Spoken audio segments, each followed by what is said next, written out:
dulu Jokowi ternyata dipanggil Jack oleh teman-temannya. Wah, gua baru dengar ya informasi ini karena selama ini Jokowi juga nggak pernah cerita kalau dirinya dipanggil dengan sebutan Jack oleh teman-temannya. Informasi ini disampaikan oleh orang-orang yang mengaku sebagai teman-teman seangkatannya Jokowi waktu KKN dulu dalam persidangan dugaan ijazah palsu Jokowi. Saat ditanya alasan kenapa pada saat itu Jokowi dipanggil Jack, terus temannya bilang katanya ya biar keren aja, biar beda dari yang lain. Bapak meyakini bahwa Joko Widodo yang KKN di Ketoyan 85 tahun 85 itu adalah Pak Jokowi yang Presiden ke-7 Indonesia itu ya tadi ya? Betul. Dan panggilan si Jack itu Pak, mungkin bisa diceritakan Bapak itu. Saya hanya ikut-ikutan teman-temannya kalau manggil Jack. Ya, gitu. Jadi untuk nama orangnya, tentunya saya juga tidak berani panggil orang. Kita bukan teman ya, jadi hanya kesempatan. Jadi hanya dengar saja. Jack. Ya, gitu. Dan satunya Mbak Ana, satunya Mbak Ijo, satunya Edzot lah. Edzot itu namanya orang juga nggak tahu sampai sekarang. Dengan bisa dijelaskan panggilan Jack itu seperti apa? Ya namanya Joko Widodo ya. Nah kalau panggil Joko Widodo ya. Nah kalau panggil Jok kan sudah biasa gitu ya. Pengen lain daripada yang lain, biar keren gitu ya, Jack gitu. Namanya Joko Widodo ya. Nah kalau panggil Jok kan sudah biasa gitu ya. Pengen lain daripada yang lain, biar keren gitu ya, Jack gitu. Kami berempat yang memanggil Joko Widodo adalah Jack, benar-benar Jack, bukan yang lain. Jadi itu awal dari situ nama Jacknya dipanggil di situ ya, sebelumnya belum pernah.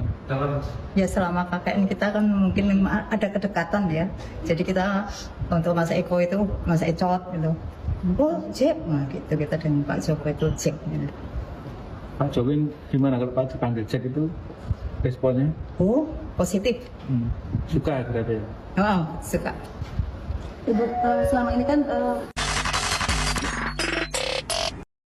Saksi yang dihadirkan dalam persidangan ijazah palsu Jokowi di Pengadilan Negeri Surakarta mengatakan bahwa Pak Jokowi pada waktu KKN itu disebut dengan sebutan Jack.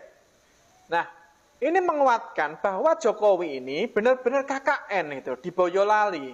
Apalagi yang harus dipertanyakan gitu. KKN-nya sudah, berarti kan ijazahnya kan juga sah gitu.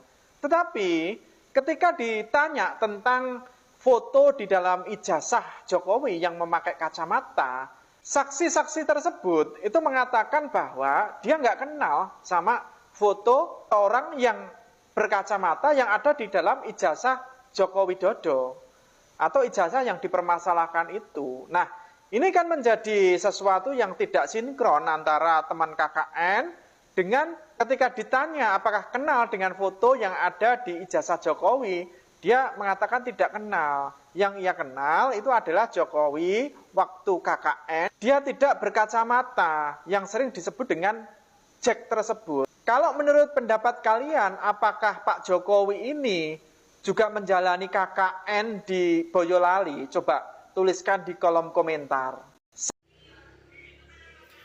Pernyataan dari saksi-saksi ahli dari tim Jokowi yang mengatakan bahwa ketika KKN di Boyolali pada tahun 1985, mereka bersaksi bahwa Jokowi itu dipanggil Jack ya.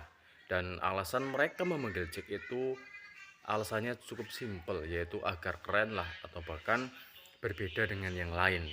Dan kemudian anehnya ketika mereka diperlihatkan tentang ijazah Jokowi yang waktu itu berkacamata di ijazahnya, ternyata setelah ditanya mereka itu malah justru merasa asing gitu loh. Tidak mengenali wajah Jokowi yang ada di ijazah. Dan ini menjadi sebuah polemik di mana menjadi perbincangan netizen karena adanya sebuah keraguan tentang saksi-saksi yang didatangkan, seolah-olah ada narasi bahwa hal itu dibuat-buat agar dari rekam jejak Jokowi ketika kuliah di UGM itu benar-benar terjadi.